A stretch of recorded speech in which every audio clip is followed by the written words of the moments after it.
Hot takes. Everyone has them.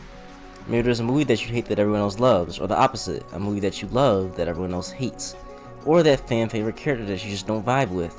Maybe you thought the ending to that one classic just wasn't that good.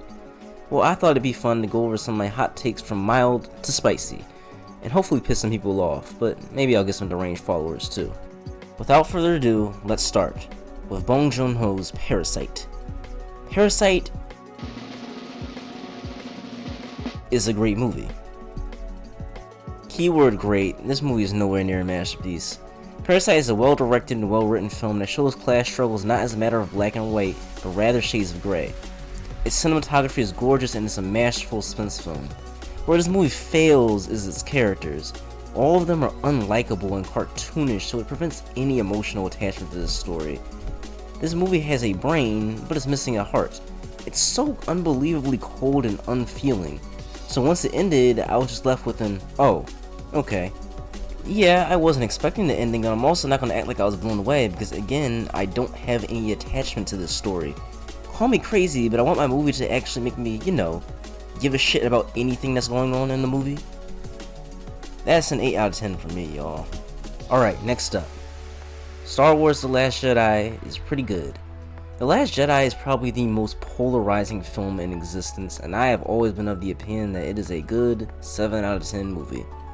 People love to nitpick this movie to death in a way I haven't really seen for any other movie.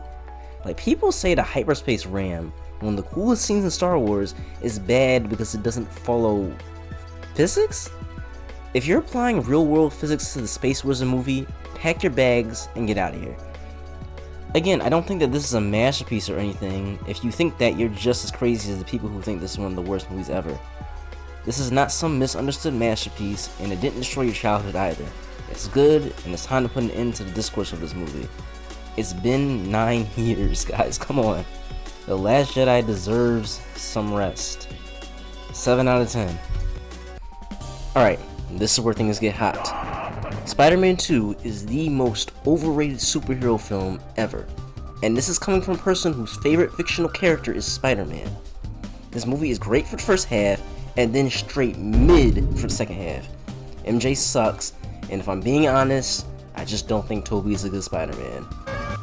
Like, I grew up on these movies and I'm saying that. And you know what? The characters just suck in these movies in general. People glaze Willem so hard because he's the only good character. And lastly, that train scene is just a good action scene. Y'all talk about that shit like it cured cancer or something. It's not that good. 7 out of 10. Good movie. Y'all need to calm the fuck down when y'all talking about it. Okay, so you know how I just said Spider-Man 2 is the most overrated superhero movie? I lied. It's actually The Dark Knight. You can basically apply what I said about Spider-Man 2 to this. It's just a cool action movie at the end of the day, with a really great Joker performance. It stays consistently good throughout the whole thing, and I really like the finale, so it's a little bit better than Spider-Man 2. 8 out of 10. Across the Spider-Verse is the greatest superhero movie ever, and it's not even close. Okay, time for a thumbnail one. I don't think Howl's Moving Castle is a good movie. This is kind of an infamous take I have among my friend group. I just don't get the love for this one. It is by far Miyazaki's worst film, which is to say that it's a decent 6 out of 10 film that's still better than most animated films, because Miyazaki is goated like that. It's just nowhere near his best, being Princess Mononoke, The Wind Rises, The Boy and the Heron, which me even saying that Heron is one of his best is a hot take in of itself, and of course, I really tried to like Howls. Like, I really tried. I really wanted to. I watched it twice. And both times, I was left bitterly disappointed.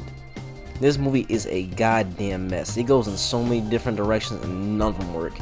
The characters are painfully bland. Like, do you remember the name of the kid? It's Markle. I bet you didn't even remember that. Sophie and Howl have such an underdeveloped romance. I don't know why people consistently say that their relationship is beautiful. The movie barely gives them any reason to be into each other, then all of a sudden they're like head over heels in love. Like, I don't get it. I have more issues that I can get into, but the one that's the biggest is the world. Miyazaki is the greatest world builder in cinema. Like, I don't think that's a crazy take. The spirit world in Spirited Away is far and away the greatest world I've seen in any movie. He's consistently able to create these worlds that are so inventive and immersive. Even a film set in reality like The Wind Rises has an airy, dreamlike feel to it. But in Howls, the world is just painfully underexplored. There's this huge war going on that we learn nothing about. There seems to be some sort of international wizard society, we also learn nothing about that. And the castle itself looks awesome from the outside, but you get inside and just a bunch of relatively normal rooms. I'm sorry if I'm being mean to this movie, but Miyazaki is my favorite director, so I'm a little more critical of this only miss of his. Again, it's nowhere near bad. It's got amazing animation, and Merry-Go-Round of Life is magnificent. I've been hearing it for years, and it was super cool to go, whoa, it's that music when I first watched this movie. Once again, this is a 6 out of 10. And I had more to say about it than I thought. Maybe in a few years I'll get it. But now we've reached the end. It's time for my hottest take. But this one isn't just for one movie. It's for a whole filmography. For every fault that I have about Howls, it's worth more than this man's entire filmography. A filmography so stupid, so crude, and so Israeli. The man only known as Q in my group chats. Quentin Tarantino. Okay, I've only seen 3 of Tarantino's films, Pulp Fiction, Reservoir Dogs, and Kill Bill in that order, but that's enough to get a feel for his style. And each of them pissed me off more than the last. His films are so beyond tasteless and meandering, every scene is too long, the cinematography is average, the dialogue is shit. Can this man hit on one thing? Why yes, of course, Xbox Live humor. Isn't the N-word funny? Why aren't you laughing?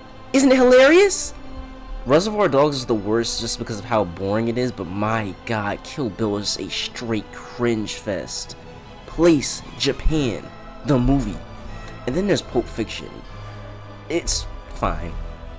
It's just, say it with me now, a decent action movie. It's too long, the humor still fucking sucks. And I did not need to see Samuel L. Jackson and John Travolta talk about foot jobs or whatever for 4 minutes. It does not deserve to be the 9th highest rated film on IMDb. I had to watch this back in high school for my film class, and I remember being utterly baffled by the infinite amount of glaze this gets. I genuinely refuse to believe that there are people out in the world that believe this is one of the greatest films of all time. Like, those people aren't real. Like, no, that's like a government ploy. That's like a fucking psyop or some shit. No. But if you want to watch some of the most boring, stupidest, and unfunniest movies ever made by a Zionist who was friends with a sex pest, then these movies are for you.